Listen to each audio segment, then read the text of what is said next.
my lord. You can probably use me to threaten Morbidrin or whatever. What a pity it would be to simply kill me. I don't have a mortal value in his eyes. At most, I'm a convenient attendant and punching bag. Who said that again?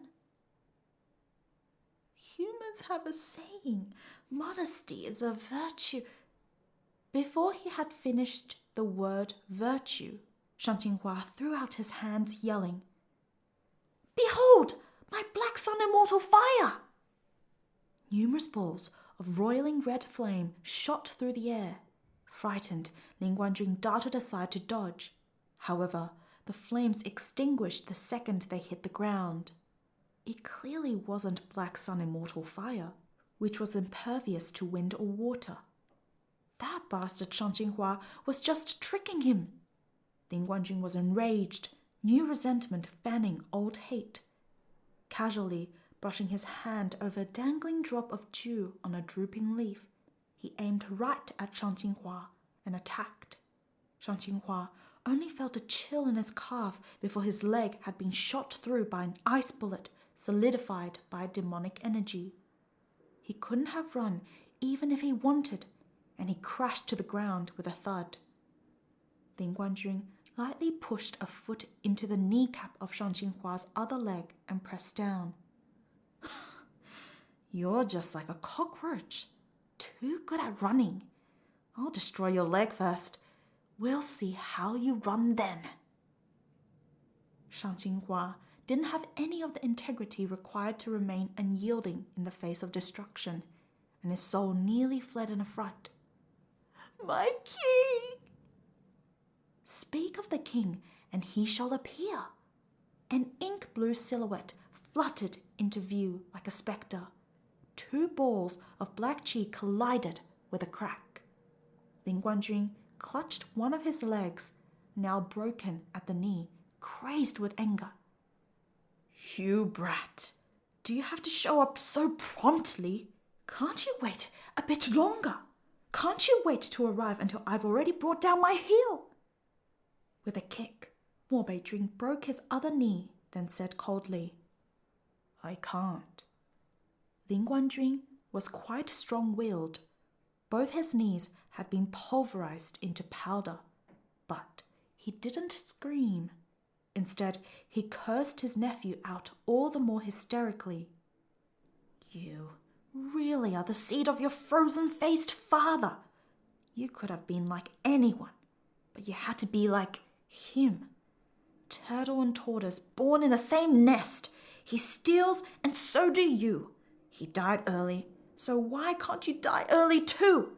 Fuck, Morbidrin said.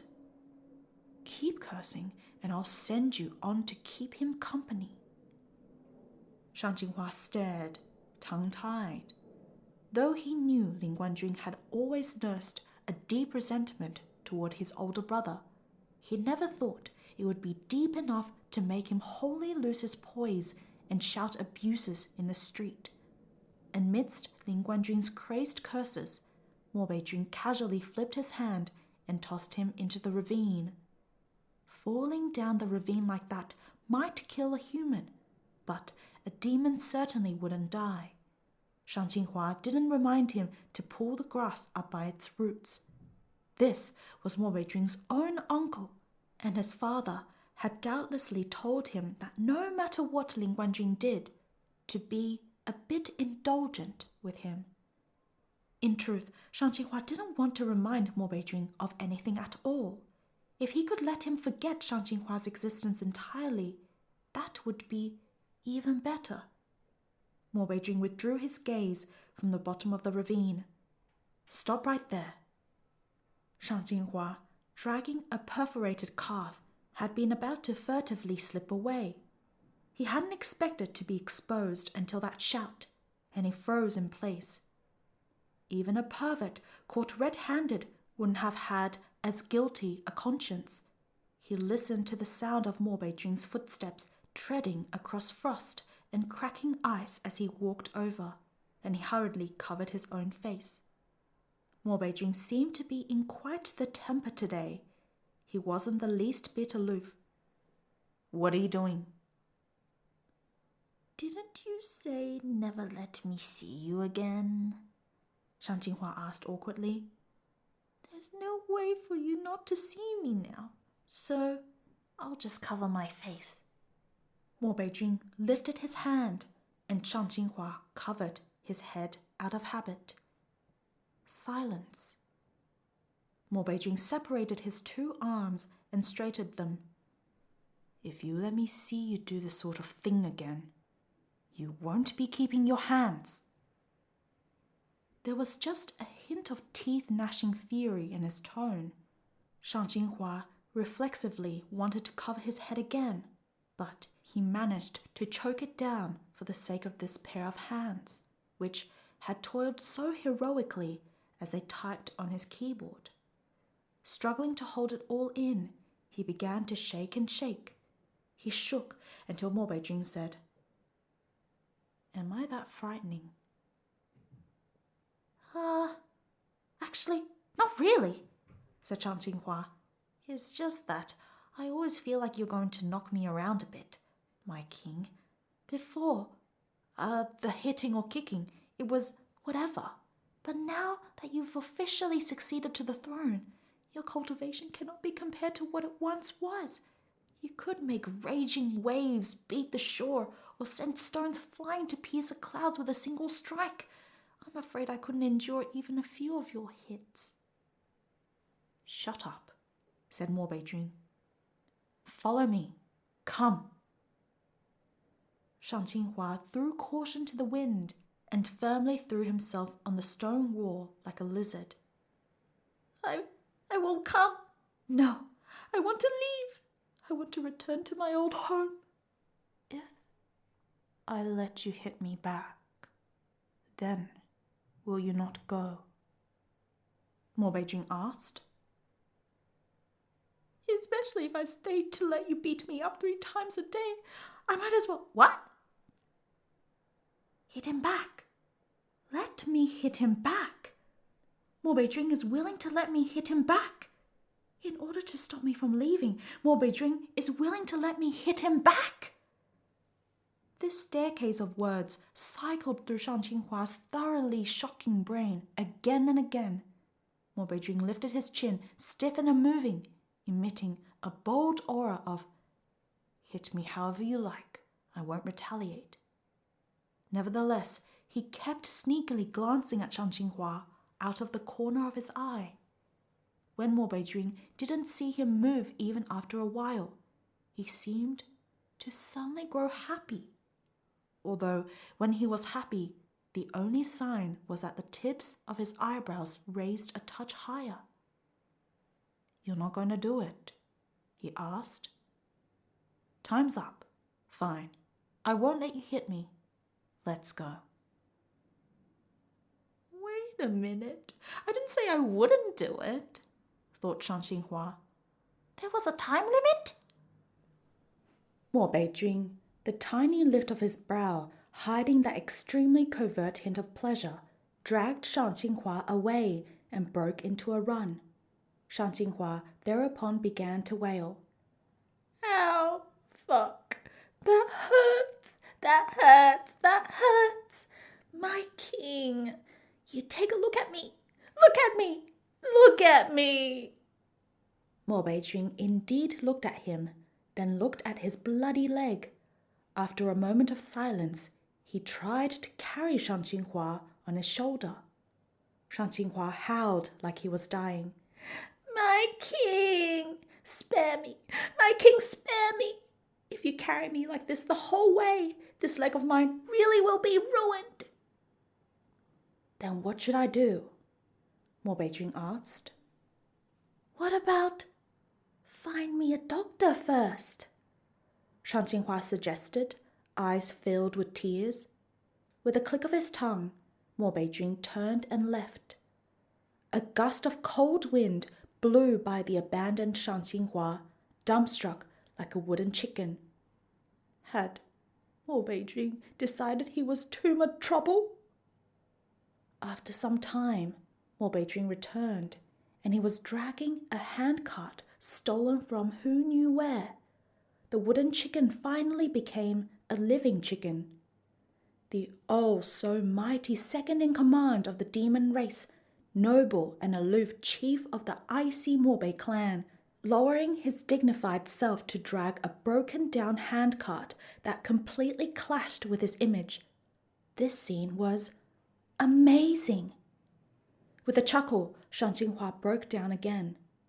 At the sight of the blue veins faintly popping on Mo Beijing's forehead, he hurriedly knitted his brows and started crying out in pain. After he called to him a few times, Mo Beijing scooped him up and settled him on top of the cart. Though he was sitting on a crooked and broken-down handcart, stolen off the old horse in some farming family's courtyard, a cart that was probably only used to carry things like fodder, firewood, and slop buckets, Shan Qinghua still puffed up in self-satisfaction as he emanated a majestic aura. Those not in the know might even have thought he was a scholar who, after 10 years of strenuous study, had achieved the status of Zhunyuan, first in the imperial examinations, and been bequeathed a marriage match from the emperor himself, and that he was now out with a procession of drums and gongs to receive his bride. This really was the karmic cycle. The first time he had seen Mo Beijing, he had used a handcart just like this to ferry to the unconscious demon to rent a room. For proof, a poem. 30 years the river flows east, 30 years the river flows west. Back and forth the handcart goes. Next year it's my turn. Ha ha! Filled with a breezy, immortal air, Shan Qinghua declared, I want to eat noodles. That bowl of noodles from Bingge really had been delicious, but it hadn't been enough. Bingge hadn't saved more than a couple strands for him, so it hadn't satisfied. Said Mo Beijing. Pulled noodles, said Shan Qinghua. Okay. Having won an inch, Shan Qinghua asked for a mile. You make them. The handcart abruptly halted, and Mo Beijing stopped in place. A faint cold of unknown origin drifted over. Shan Qinghua was instantly terrified, and he contorted his face into a subservient expression. I'll make them. Of course I'll make them. I was just joking. Alas, fantasy was so abundant, but reality was so wanting. After a while, the handcart wheels slowly began to turn again. Mo Beijing in front said without turning back, I'll make them. Silence. What had he said? He said he'd make them. Who was this? Mo Beijing. And he was going to do what? Make pulled noodles? This Mo Beijing, who was willing to let Shan Qinghua hit back and willing to make him noodles, had the stars aligned. He was striking it rich today. Shan Qinghua made a decision. He was going to take up his old profession again. The pen name, Airplane Shooting Towards the Sky, was going to rush boldly back into the fray. But what should he write? Shan Qinghua slapped his thigh. As he'd heard it, Sleeping Willow Flowers, 81% discounted regret of Chunshan, was selling like hotcakes. Then he'd just go with the flow and write. Though he himself was upright without compare. Where there were readers, there was a market. And if there was a market, he dared to write. Airplane Shooting Towards the Sky was the best at going with the flow. He'd just write whatever was popular. You couldn't go wrong with that. The first step would be to figure out a good title that would be well received by the masses, such as Secret Annals of Qingjing Peak, or My Disciple Can't Be This Cute, or How Lovely, My Shizun, or something like that. He'd have to mull it over.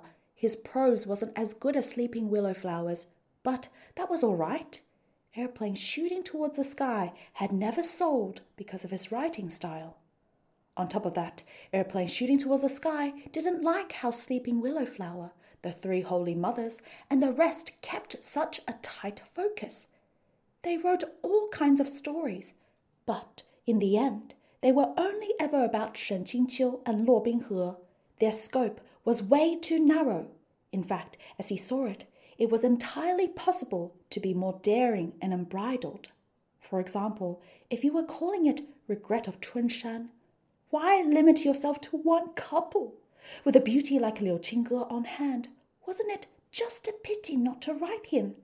Yue Qingyuan was also a beautiful fellow of noble bearing, accomplished in business, and perfect spouse material. As for Mu Marshall Brother and Wei Marshall Brother, both were basically idols in the eyes of this world. If you wrote a free-for-all sex scene and threw them into an orgy, you wouldn't have to worry that no one would read it. In short, as long as he was sufficiently explicit, depraved and shameless, sooner or later he'd become a hegemon of this land's literati. He wouldn't even need to sell homemade soap to become a prosperous and dazzling entrepreneur. Airplane shooting towards the sky propped up his legs, the handcart creaking and swaying along on the bumpy mountain road. The evening sun descended in the west, and Mo Beijun pulled him along, going in who knew what direction. This story was riddled with landmines, a whole chaotic mess with grade school-level writing. And maybe the more serious readers would throw it down with a curse of, quote, "What dog shit is this?" But Great Master Airplane Shooting Towards the Sky was used to making excuses for his own fraudulent behavior. He could throw out 1,000 "it's justs" to smooth things over. For example, it's just reading a novel. It's like living your life. Just have a good time. Why take it so seriously? It's just a silly novel the author wrote for fun. Don't set your expectations too high, everyone, and please bear with me. It's just a brainless, satisfying read. Wake up. What did you expect to read? It was just that he really very much liked this story he'd written.